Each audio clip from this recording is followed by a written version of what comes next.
الحمدللہ رب العالمین والصلاة والسلام علی رسولہ الکریم۔ محترم سامعین، آج ہم قرآن مجید کے ایک نہایت لطیف اور روحانی موضوع پر گفتگو کریں گے، اور وہ ہے حور عین کا ذکر۔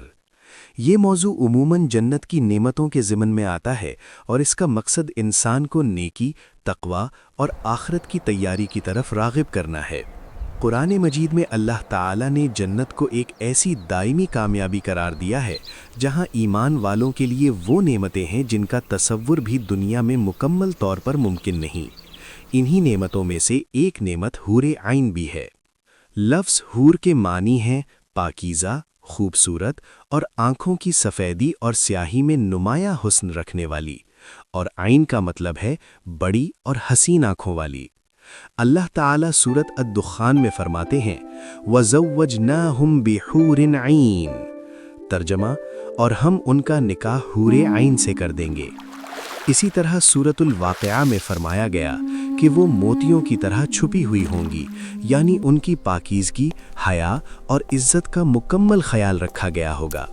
قرآن یہ بھی بتاتا ہے کہ وہ نہایت پاک ہوں گی، نہ انہیں کوئی تکلیف پہنچی ہوگی اور نہ ہی وہ کسی دنیاوی کمزوری کا شکار ہوں گی۔ یہ بات سمجھنا بہت ضروری ہے کہ قرآن میں حور عین کا ذکر صرف جسمانی حسن کے لیے نہیں، بلکہ یہ جنت کی مکمل راحت، سکون اور اطمینان کی علامت ہے۔ جنت میں کسی قسم کا غم، حسد، تھکن یا ناپاکی نہیں ہوگی۔ وہاں کے تعلقات خالص، پاکیزہ اور ہمیشہ رہنے والے ہوں گے۔ اسلام ہمیں یہ بھی سکھاتا ہے کہ جنت کی سب سے بڑی نعمت اللہ کی رضا اور اس کا دیدار ہے۔ حور عین کا ذکر انسان کی فطری خواہشات کو ایک پاکیزہ انجام کی طرف متوجہ کرنے کے لیے ہے، تاکہ وہ حرام سے بچے اور حلال راستہ اختیار کرے۔